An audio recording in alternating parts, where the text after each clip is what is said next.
Hello and welcome to Mid-Level Adventurers, a podcast where non-experts talk about the things they love. I'm Jarrod, and with me for this first series, as always, is Matt Morris. What's up, everyone? This is Matt Morris. This first series is dedicated to a discussion about Dungeons and Dragons. D&D is a tabletop role-playing game where players create characters and go on adventures, facing any number of challenges. There can be intrigue, traps, and of course everyone's favorite, monsters. Monsters are one of the most quintessential part of any D&D game. Monsters can be pretty much anything, from evil devils to undead zombies to even other humanoids. They represent a tangible threat to overcome, something to cast a spell at, a target to swing a sword towards, or just to shoot with an arrow. The idea of defeating a monster is one that has roots in antiquity and has been told since humans first communicated and gathered around campfires. Today, we will talk about some of the most iconic and classic monsters within the game, as well as some of our personal favorites. So, Matt, what do you think are some of the most iconic monsters of the game? For me, I have to go, obviously, dragons as in the number one top slot. Ding, ding. Yeah, same. I think we mentioned back in maybe the first episode, one of the things I thought that was so cool about this game was that there were dragons in it. Yeah, that's a big one. There are a few other ones that I think even if you haven't played much or haven't encountered them, you probably have heard about because they're sort of legendary in their own right. Such as? Well, we have Stranger Things to thank for teaching us about the Demogorgon. Yes. Which I have never encountered. Well, that's a good thing, because as far as demon lords go, he's not that fun. Yeah, I can't imagine.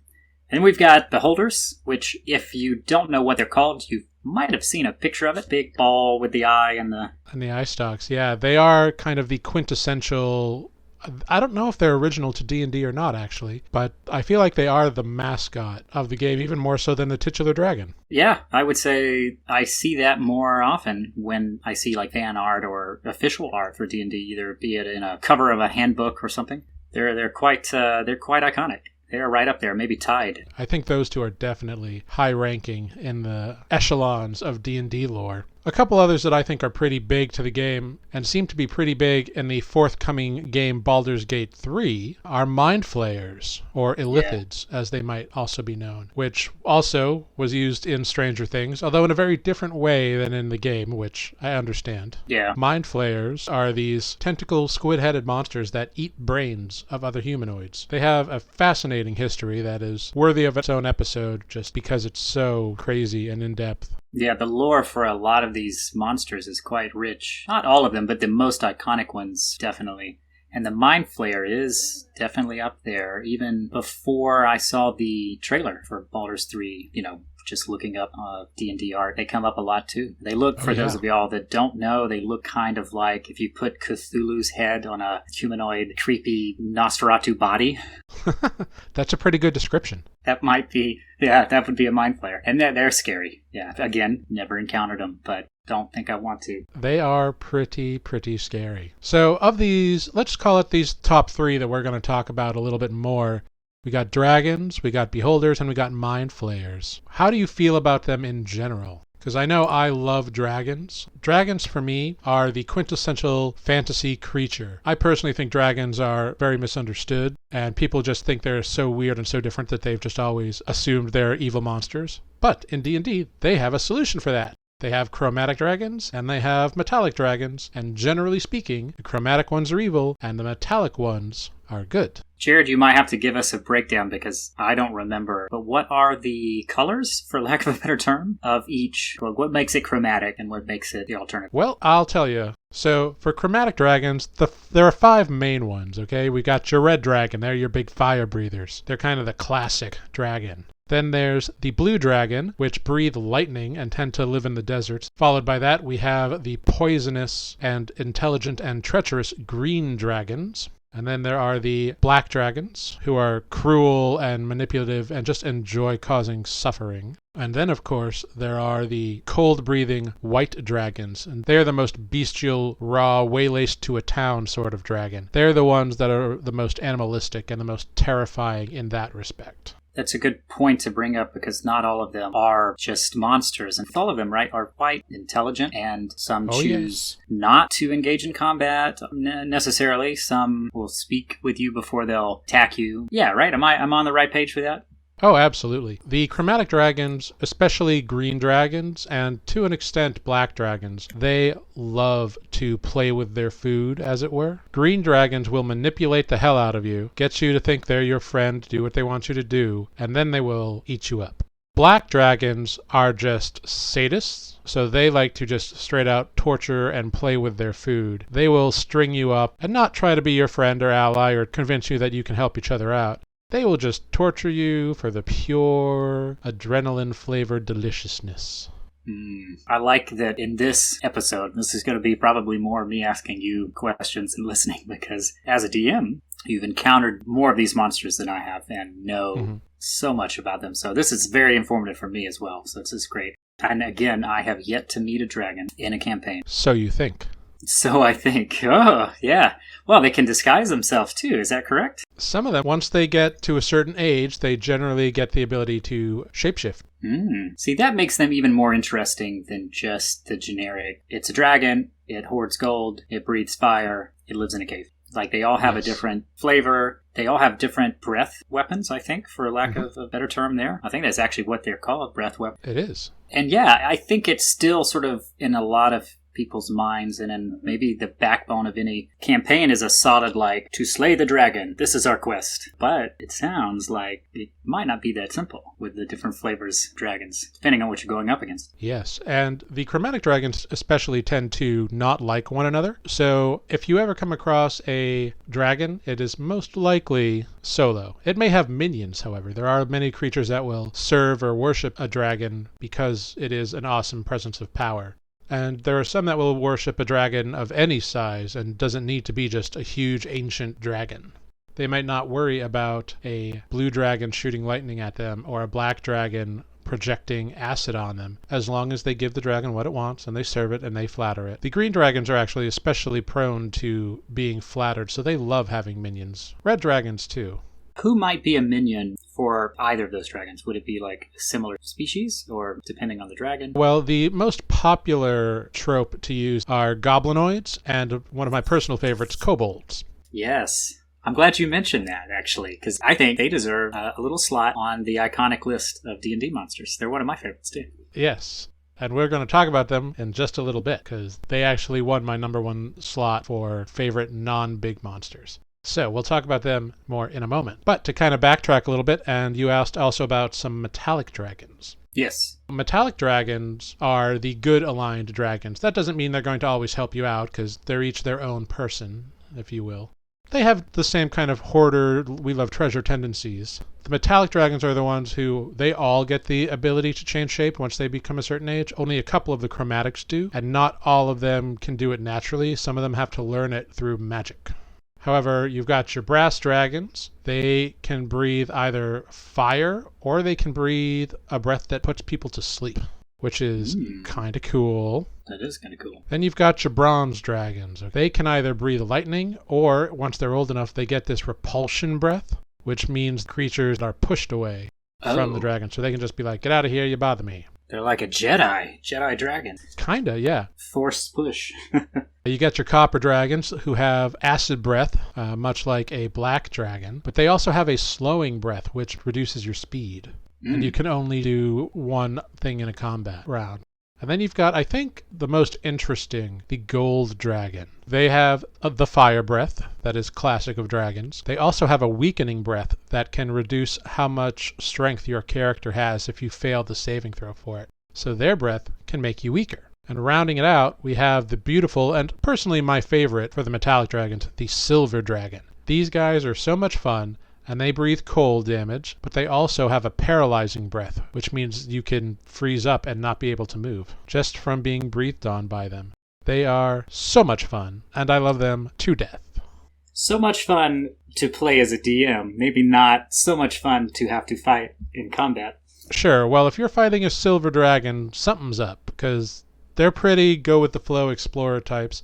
I have often used them to be random NPCs that people encounter because silver dragons actually really like living a helpful moral existence with friends of theirs and going on adventures and just kind of seeing what the world has to offer. Oh yeah, that sounds like it would align very well with a group of adventurers that are setting out on quest. And I mean, I could talk about dragons all day, but let's move on to our next little friend, the Beholder. Beholders are these aberrations that are just pure, weird, paranoid, monstrous little things. Actually, they're not little. They're quite large, aren't they? They are. They are about 10 feet in diameter of the central orb, and that orb is pretty much a big old eye and a big honking mouth with a bunch of teeth in it. And then they've got eye stalks that come out of the main body, and each of those has another little eyeball in it. They even pop up in the very questionably written Dungeons & Dragons movie from the late 90s. However, they pop up as like a guard that's working for somebody, which is very out of character. Yeah, a lot of that movie was probably not anywhere close to. Yeah, but fun nonetheless. Beholders, they actually are birthed from other beholders. Beholders are birthed out of the dreams and nightmares of other beholders. Oh. Yes, and beholders are so paranoid and so narcissistic that each one views itself as perfection. And if two beholders ever meet, they will try to kill each other. They do not like each other because that one is an abomination to itself. Sounds like the best you could hope for in a fight with a beholder is that another beholder comes along and distracts them.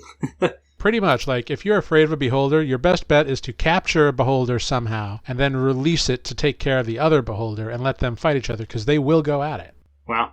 But while we've talked about how weird and scary they are, we haven't mentioned why they are so scary. And why they are so scary is, yes, they have a big honking jaw that could probably bite most people in half. But that is nothing compared to the abilities of its eye rays. Oh, they block magic? Is that correct? Their central eye, their main eye, their big eye, does indeed create an anti-magic cone, which means that if it's looking at you, and it can choose to turn it off and on, but if it's looking at you, all your spells, all of your magical items, null and void. Oh, even the items. Yeah, it creates an anti-magic field. However, this also means that you are safe from its eye rays if it attempts to shoot its other eye rays at you, because each one of its eye stalks could create a different eye ray. Oh, how many eye stalks do they tend to have? The big ones have 10. Oh, wow.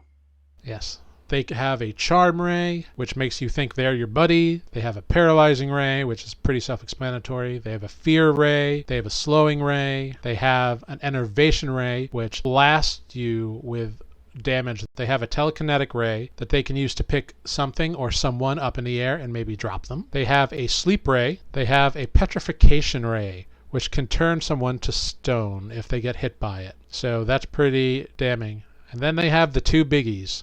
They have the disintegration ray, which if it hits you and you are below a certain point in your health pool, you become a pile of dust. What? And even better than that, the death ray. Oh. If you are hit by that and you take damage and you go to 0 hit points, you die. You don't get to make death saving throws. You are dead. Oh, wow. As if turning your friends into ash wasn't enough. Yes. And because they are legendary creatures, they can also use what are called legendary actions, which means they get to use another eye ray at the end of everybody else's turn. And they can do that 3 times per round. Definitely not what a level 6 adventurer wants to find, is it? No, not at all. There are other creatures that kind of fall into the general title of Beholderkin, but that's another story. Probably deserves its own episode. Any chance of finding one of these things and not immediately having to go into battle with it? I mean, there are intelligent creatures. They are very intelligent. They're also extremely paranoid and hateful. So chances are slim to none. You would have to flatter it and convince it that you mean it no harm right quick. If you actually go into where it lives and it has established itself in a lair, it will have lair actions that will occur because the very presence of this thing over time warps the reality around it, so that the place it considers its sanctum becomes an enemy to any intruders in and of itself. To be fair, dragons do that too. Dragons, by their nature, are magical creatures and warp the environment around them, such as this thick mist is within a mile of their cave or whatever. It varies from dragon to dragon, but that is an example. Oh, wow. Well, these are pretty rough, and we still have one more iconic monster. Yes, we have the Mind Flayer. Yes, the Mind Flayers are extremely intelligent. However, they eschew magic. They don't like arcane spells. And the reason for this is because they are psionic entities. They speak with telepathy. They can levitate themselves. Some higher level ones can allow themselves to pass through walls using their mental abilities. They are all about mental strength and fortitude. Is that why the taste for brains is important? Does that give them, It is part of it. Yeah. Mind flayers actually exist in a communal hive mind. There are individuals, but they all are linked to what is called an elder brain, which is a giant brain in a pool of goo that sustains it. And yes, indeed, they eat brains. But not only do they eat brains, they also can do other things with brains. They raise and develop creatures called intellect devourers, which are like little tiny brains with 4 legs. They look like little dogs. They can kill somebody, take their brain, turn it into an intellect devourer through a process, and then install the brain back in the skull of someone. That person is now piloted by the intellect devourer and is a thrall of the mind flayer. Oh, so you could quickly have an army, well, maybe not an army, but a party turn against each other because of... Yes, and this leads to another little interesting tidbit of the mind flayers. The theory of mind flayers, or the belief that Wizards has put out, is that way long ago, the mind flayers actually ruled the world. They had a subservient race called the Gith. Eventually, the Gith and others were able to rise up and overthrow them in some event that nobody really knows about, and the mind flayer control was broken and they were destroyed. The Gith then separated into 2 distinct species, the Gith Yankee and the Gith Zerai. The Gith Yankee are aggressive warrior fighter types that are evil, and the Gith Zerai are more monk sort of types. They are both psionic races also because of their years of exposure to the mind flayers' mental warpings and whatnot. But the Gith Yankee and the Gith Zerai also hate each other, but usually will unite in the face of a mind flayer threat. Fair enough. The mind flayers do not procreate as other humanoid species do, for they are not actually humanoid, they are aberrations, which is just a monster type. Oh, okay. Mind flayers procreate by taking humanoids and putting them through a process called seromorphosis, which is the installation of a little tadpole through their eye or their nose or their ear, and it works up into their brain and it begins to take over, and eventually that little tadpole turns that humanoid into a mind flayer. If you want a very visceral visual example of that, go watch the trailer for Baldur's Gate 3. Oh my. That trailer actually has all the monsters we've talked about minus the Beholder, because there are Gith Yankee riding red dragons, which they have created pacts with red dragons in order to attack mind flayers. Because that's not scary. Yeah. So you've got these evil warriors riding red dragon destructo beasts against octopus-headed Cthulhu demons. It's so cool. That are completely psionic. It brings me to an interesting point, which I was mentioning along, how scary these 3 are. And part of what makes them so scary is not just their brute strength in the example of the dragon, or, the maw with teeth that the Beholder has, but the fact that they have magic abilities that make them really formidable. The magic, by itself is almost more terrifying. But the mind flayers, being able to be so formidable and not use magic just because they're... Because of their intelligence and their innate mental abilities. That is... And so maybe the answer is, what's scary about these creatures isn't necessarily if they can use magic. It's that they're so intelligent and they have abilities to help them. Now that we've gone in full detail over some of these, I'm not sure I'm going to want to run into any of these anytime soon. So I guess that, yes, they do scare you as a player. They do scare me as a player. I know, I was thinking that even without knowing all the details about them, and some of these things, I have known or heard about or read about, I try not to ruin too many surprises, because I want the first time I encounter one of these as a player, my character encounters one of these, the first time I want it to be kind of a surprise. But yeah, they're scary. There's a reason they're iconic and sort of the big bosses.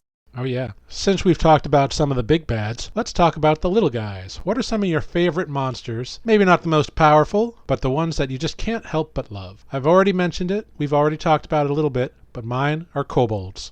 Kobolds are these cute little dragonoid, lizard-like humanoids that they like to think they're dragon-related or descended from dragons, but they're really not, at least not in 5th edition. But they are really good in caves, they like making clever little traps, and they are just adorably ineffectual, and I love them to death.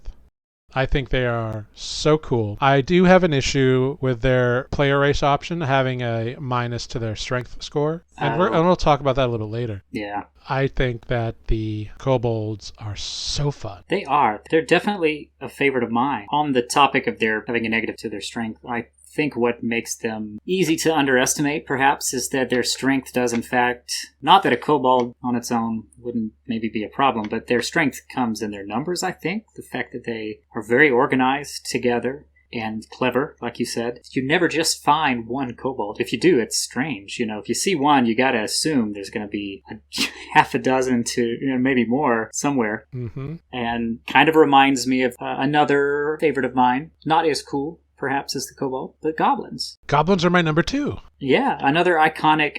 both of these kobolds and goblins obviously deserve a ranking in the iconic listing because, goblins they've been there. They're definitely not only specific to D&D, but D&D has done a lot with goblins, haven't they? Oh, yeah. I love goblins as well. They are crazy, scrappy little adventurers and inventors that just want to cause havoc and mayhem. That doesn't mean there can't be civilized, intelligent ones. They're actually fairly inventive. There are many games and media that pursue goblins as kind of these reckless builders, kind of a counterpoint to gnomes. Oh. Because gnomes are often tinkerers and builders in their own right, and goblins sort of fit the chaotic version of that and the less thoughtful. Both creatures are small, both creatures are dangerous in large numbers, but one-on-one, probably not so terrifying. Yeah, but they are clever. They might be able to get themselves out of a scrap, Admittedly, the goblins are smarter than kobolds. Ah, I did not know that.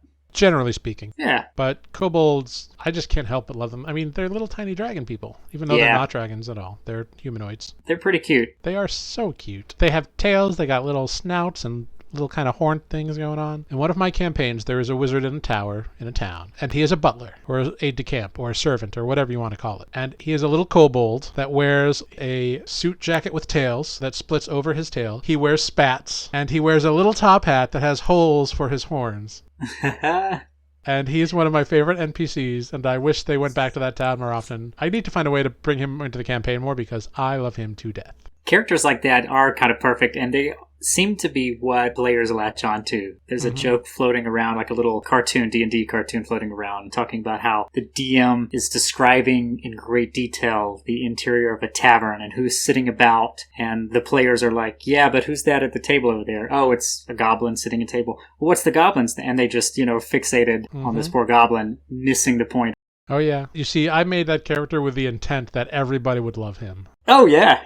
I know that people are going to love a little kobold in a top hat and spats. Oh, yeah. That's cool. That's great. In one of the campaigns I'm playing a dragonborn fighter, and one of our other players is playing a kobold. And we decided that we have a shared history in our backstory. But what has started to happen is people, when we go into towns and place, and even our other party members, assume that we're related because they both look like dragons. And at first it sort of bothered my, I'm not related to a kobold. I just sort of went with it. After that, I call him my little brother. And it's this cute little, we have this little sibling, dynamic. It's nice. I like it. One of my favorite things about the kobold manservant is when you show up to the tower, he answers the door and he asks if you have an appointment. And if you say no, he closes the door in your face. My players quickly realized this, knocked again, and they said, do you have an appointment? And they said, no, can we make one? He's like, sure, when would you like to make it for? Is now available? And so the kobold looks at his little book, says, yes, great, can we have an appointment in 1 minute? Sure. He writes them in, closes the door in their face. Minute goes by, they knock, and he answers, do you have an appointment? Yes, we do. Ah, yes, you're in the books. Come on in. Because that's his job. Yeah. Doesn't matter that it doesn't make any sense. That's his job. He follows it to a fault. And that is what the kobold is going to do. That's pretty brilliant. Well, that touches on something I think we're going to talk about later, but there are some less intelligent creatures, I guess, that are also some favorites of mine that I haven't necessarily encountered, but they're a bit legendary in their own right, and one of those would be the Mimic. Ah, yes. I don't know if this was original to D&D or not. I know other platforms have similar creatures. Dark Souls would be an example, a series of video games. But a treasure chest that is actually a monster, and upon trying to open it, it is just a gaping mouth with teeth that wants to, bite your hands off. Oh, yeah. It is also pretty iconic. And they do not always have to be treasure chests. They are shape changers. Oh, yeah. So they can be anything. They can be a door. They can be a chair. I have had one be a chair of a dining set before. Oh, that's terrifying. Yeah, that is the great thing about being a dungeon master. You can just put, oh, there's a dining set over there for some reason. And people will be like, well, that's weird. And now players are so paranoid about mimics that they won't investigate anything. Yes, you're right. That is the downside. Everybody's sort of like, there's the, the meta joke. Even if you're trying so hard not to metagame, inevitably someone's going to say, it's a mimic, or whatever. Which is, caution is good in D&D, usually. I think another one would be, again, haven't necessarily encountered it, but the gelatinous cube. Oh, the gelatinous cube. Et al. That one sounds pretty scary. Oh, it is so much fun. The gelatinous cube is a 10-foot square cube of essentially clear translucent jello that you cannot see unless it has stuff floating in it. Yeah. If it consumes you, slams into you and subsumes you within itself, it just starts to eat away at you. Its body is pure acid, and it will eat away any organic material. It will leave behind all your gold, all your metal, but any leather you're wearing, flesh. They're most commonly found in sewers and dungeons. Yeah. But they are so much fun. All the oozes actually are quite a lot of fun, and I feel like the oozes get underutilized a lot. There's also this joke that in D&D, every privy just has a gelatinous cube underneath it. And that's how they deal with plumbing problems. Yeah, that's nice. There's another creature, the black pudding. Yeah, the black pudding. Was that what you were going to talk about? Yeah. There were because the gelatinous masses. There's a family of them, I guess, right? Oh yeah, the ooze family. Yeah, the black pudding it looks like shadows or just oil on the floor, and then it becomes this colossal tidal wave. Well, it's not that big, but it becomes this big monster. The black ooze dissolves everything. It ruins your metal. It ruins your armor. Like, if you hit it with a metal weapon... Just kind of eats it? Yeah, it eats it, and your weapon gets a -1 to its damage. If it hits your armor takes a -1 to its armor class, provided it's metal. However, if you hit it with something like a club or a quarterstaff that is made of wood, it doesn't damage the weapon, I think. Actually, no, black puddings do dissolve everything. They do. Flesh, bone, wood, anything, really. Ooh. I think the only thing that they don't dissolve is stone. Oh, so they're like the best stone cleaners around because they get rid of everything else. The dungeon is spotless, and that's a good sign that there is a black pudding. Mm-hmm. And if you cut it in half with a certain kind of attack, they split into two, and then you have two of them. Oh, gosh. Yeah, I haven't encountered those either, but any of the dissolvey things, they kind of are scary in their own right. They may not be the most powerful, but they seem like tricky fights, and I think that makes it interesting. I had a dungeon full of them, and my party was not happy, especially my heavily armored paladin. Do you prefer, then, when you're DMing, throwing monsters at something like the Ooze family, or maybe, what is it, the Rust? Is it a Rust monster? Is that yeah. Because it does a similar thing, in fact, that it eats only metal, right? Yeah, its touch alone will dissolve metal, and if you hit it with a sword, for example, that sword will just start to pop up rust spots and just start dissolving in very short order. Does it eat it because it's actually like that's its source of food, or just because it's the reaction it is actually its source of food? It's what it eats. Ooh. So, your paladin walks into a den of rust monsters, and They have fought those before, too, in the same dungeon, actually. Oh, my gosh. There was a reason all those creatures were in the dungeon. It wasn't like I just put them in there to mess with the paladin. There was a reason they were all there. I was about to say, this is not you being an evil DM. I'm sure there's a backstory purpose to these.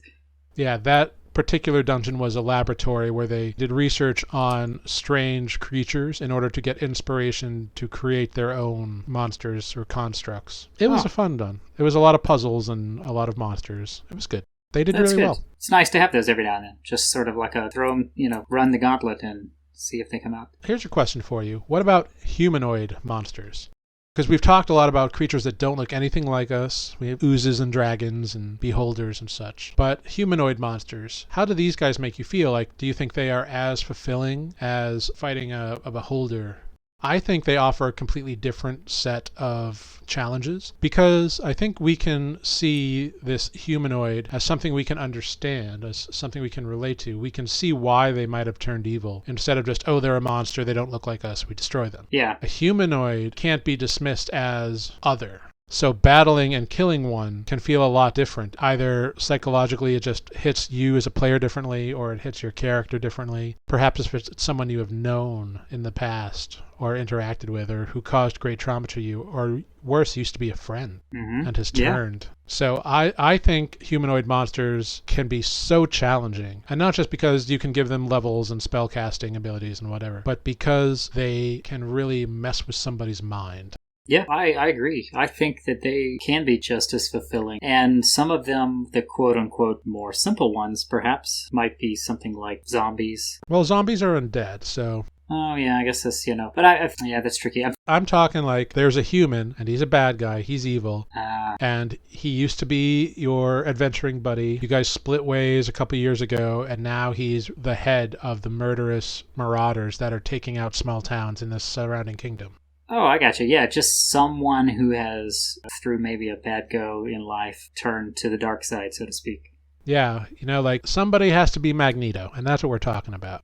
Yeah, no, that's worse, I think. You're right, because they are they are human, and they were at some point perhaps good, or had some good in them. Yeah, and it doesn't have to be limited to human. It could be a half-elf, or an elf, or a dwarf. Yeah, any human, or, anything that could also be sort of like a player race, I guess, of the standard allotment. Yeah, I think those can be maybe even more interesting because of the complications maybe that come with that. When it's a monster, it's, like you said, it's like, oh, it's a, whatever, beholder, it's evil, kill it, move on. But yeah, when you encounter someone like that, it can go so many different ways.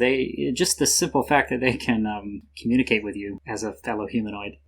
Maybe they want you to join them, or maybe they can have a reason to stop the fight, or pull some psychological warfare on you by, you're fighting your friend or somebody that was once a mentor to you or something. And I have used it before in a game. Yeah, that's kind of gives you some really juicy storytelling details that you don't necessarily get from just, there's a village and it's being plagued by a pack of goblins, go kill them. Oh yeah. And I may have mentioned this before in a previous episode, but I had a player who, in their backstory, they were part of another adventuring party that was destroyed by trolls, so they were the only survivor and they got out. Unbeknownst to them, there was another survivor. The fighter survived, and the first thing they saw when they came to was their half-eaten gnome friend, their mostly devoured half-elf buddy, and it just drove him mad, and he swore vengeance and made a pact with this dark entity and became a serial killer hunting Kenku. The player was playing a Kenku. And eventually met up with the player again and played it off like, you survived too. I thought you had been eaten by the troll. Unfortunately, the others were not lucky, and I barely got away. It's so fortunate that we're seeing each other again. Oh, of course I would love to help you and your friends look for this serial killer in town. And so he had minions, some thugs that he had hired, to call the Kenku out of the way. And he was like, I will be by your side, my friend. And then turned on the player character and almost killed her. But the other players came in and saved the day. It really messed with the player and the player character as well, to the point where the Kenku, as part of their player race, they don't have voices of their own. They can only mimic what they have heard others say. So his thing was he always spoke in the voices of his former adventuring party. His most popular was this Canadian accent, kind of friendly, oh, sure we go, eh? Guess whose voice that was? Oh. And ever since then, that character has not been able to use that voice. Oh, wow. And it was a player choice. The player was like, no, she would never, she can't use that voice anymore. Never again. Yeah, that's deep. That's good. And that is very complicated, because even just killing one of those, like what you described, another person. Especially someone who you thought was dead and they managed to survive, and you're so happy to see them again. There's the joke that adventurers are murder hobos, right? Because they don't really live anywhere and they go around just sort of fighting pretty much anything they come into contact with.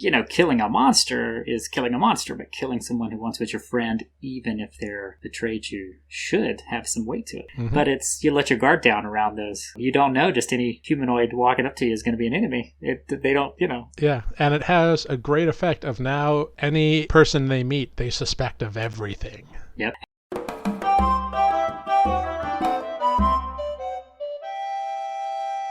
So one of our favorite little things to do here on Mid-Level Adventures is talk about what we are imbibing tonight here at the Tavern Corner. So Matt, what are you imbibing this evening? I'm imbibing a pale ale tonight, so not a dark beer. Oh. It is from a brewery that I think I have imbibed, if that is the word. It is. On a prior episode, Creature Comforts. I think they were sort of made famous-ish by being a favorite of one of the Marvel characters. They're from Athens. Right. This is the one that Chris Helmsworth drank as Thor, right? Yep. I don't remember which beer he drank specifically. I'd have to look that up. But this one is called Automatic. It's not the most clever name, perhaps. Maybe it means something to the brewers. But it's just a very sort of citrusy, juicy pale ale without being overly hoppy. Not that that's a problem. I do like an IPA.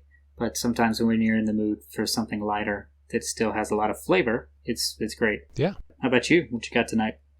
Tonight I am drinking from Kona Brewing Company. Yeah. A Longboard Island Lager. You with the summer beers. You've got excellent summer beer choices. It is a very crisp, refreshing lager. It's very straightforward. There's not a lot of fancy notes. It's just clean and pure. It's got just a little bit of a twang on the end. It's soothing and simple to go down, and I actually love the bottle that it's in because it's got a raised bas relief of the Hawaiian Islands. I didn't even know that, and I've looked at that bottle many a times. But it is a unique bottle, just the shape, the silhouette of it stands out. It doesn't have the classic quick shoulder to a long tapered neck that most bottles do. It's almost like a munitions shell. Yeah. That is what I am drinking tonight. Good choice.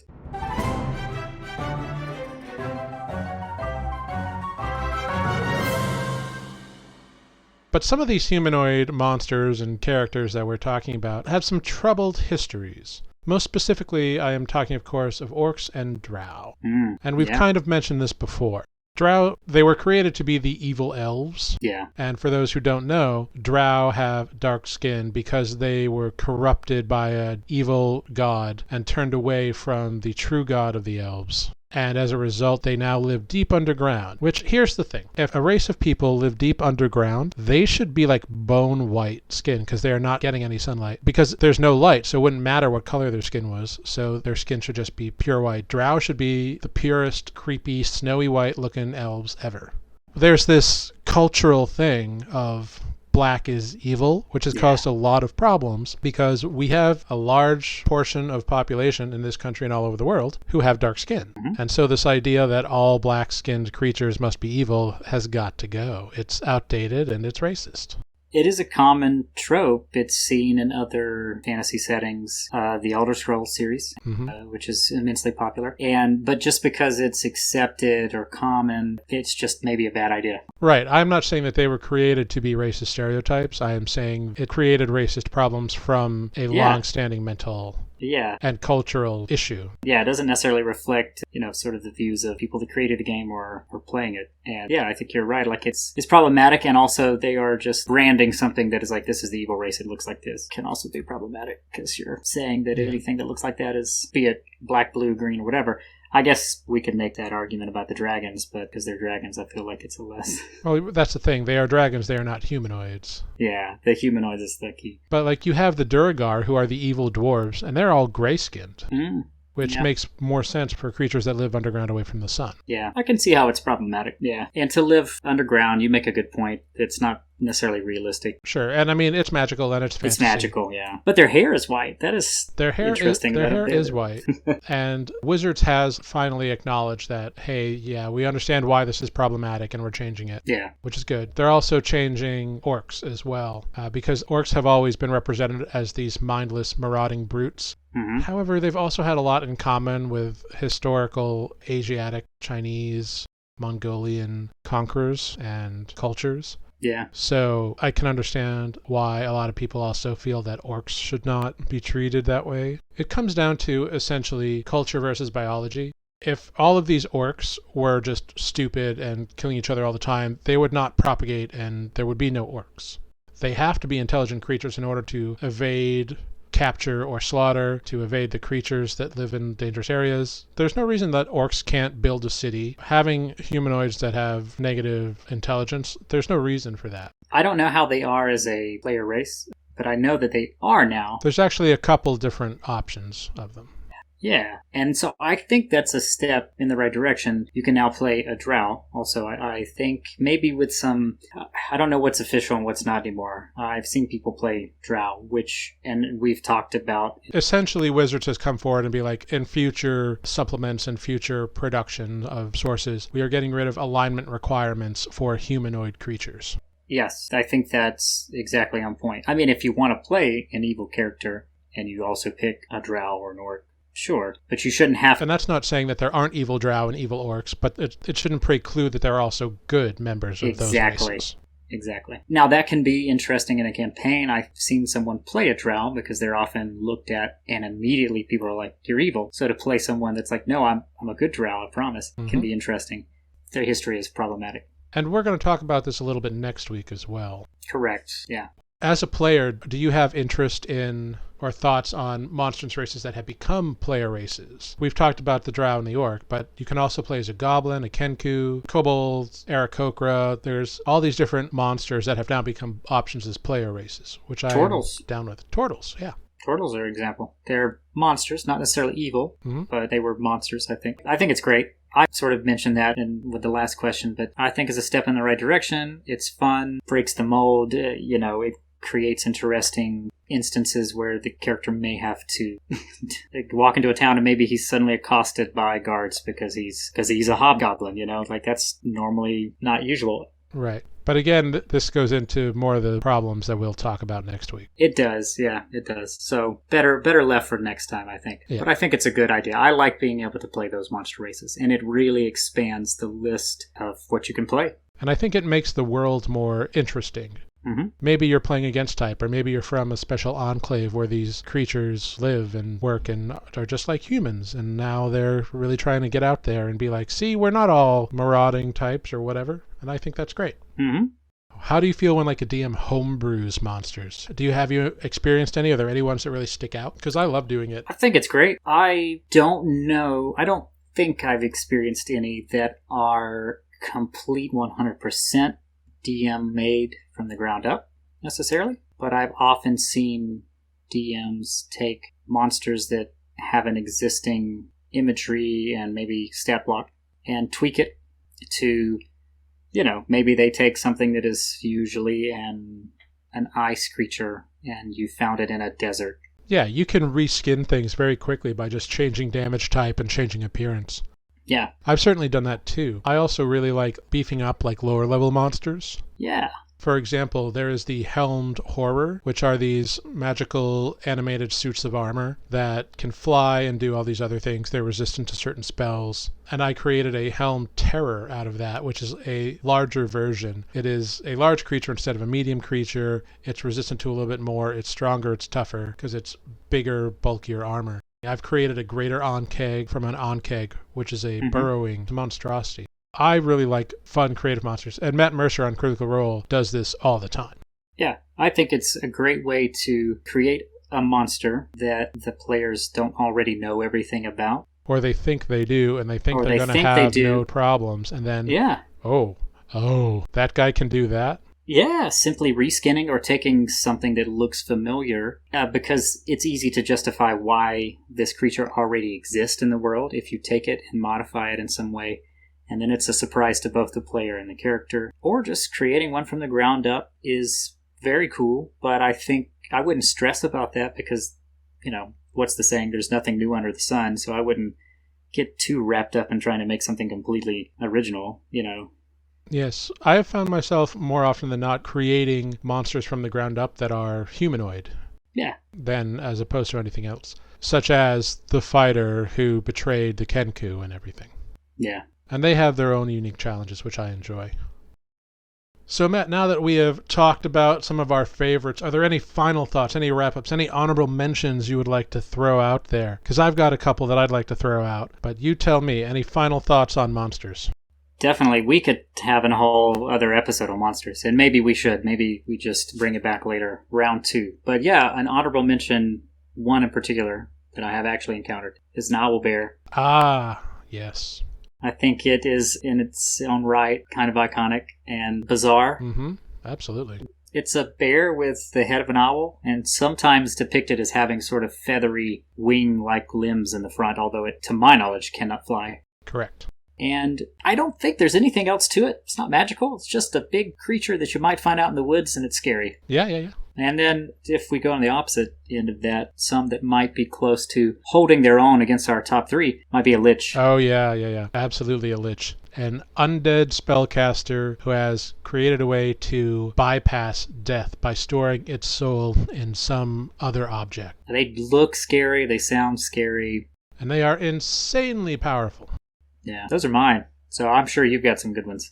I do. They, again, are not big ones, but I think they are classic and scary in their own right. The first is the Shadow, which is not a very powerful undead creature. It's fairly low level, but it has this ability called Strength Drain, where if it hits you, it reduces how strong you are. Oh, the longer the fight, the harder it gets, I imagine. Yeah, so it makes you weaker each time, and it can be a little bit terrifying. Another one that I personally love, I gotta give it up to the Rockshoxes. Oh, I don't even know what that is. Do I? I don't know. Rockshoxes are fiends. Okay. So they are from the Hells. They are generally more devilish than demonic, but they are pure evil reborn. Huh. So they're kind of tiger people. Okay. Except one big difference. Their hands are turned backwards. On your wrist, flip it 180 degrees, and that's what their hands look like. That's freaky. They eat people. They are crazy, evil things in like mortal flesh. They can be killed. They cannot be destroyed unless you kill them on their home plane. Oh. But you can kill one outside of that. But here's the thing. They are immune to magic below a certain level. Oh, interesting. For example, you cast magic missile on them, which hits everything, doesn't affect them. They shrug it off. What? So not something that a mid-level adventurer might want to encounter. Yeah. This is some good honorable mentions, and we'll have to wrap up there, otherwise we'll talk for another half hour. As always, we would like to thank you all for joining us on this adventure today. Please come back next time where we do a deep dive into player races. And remember to follow us on Twitter and Instagram at midlvladventure.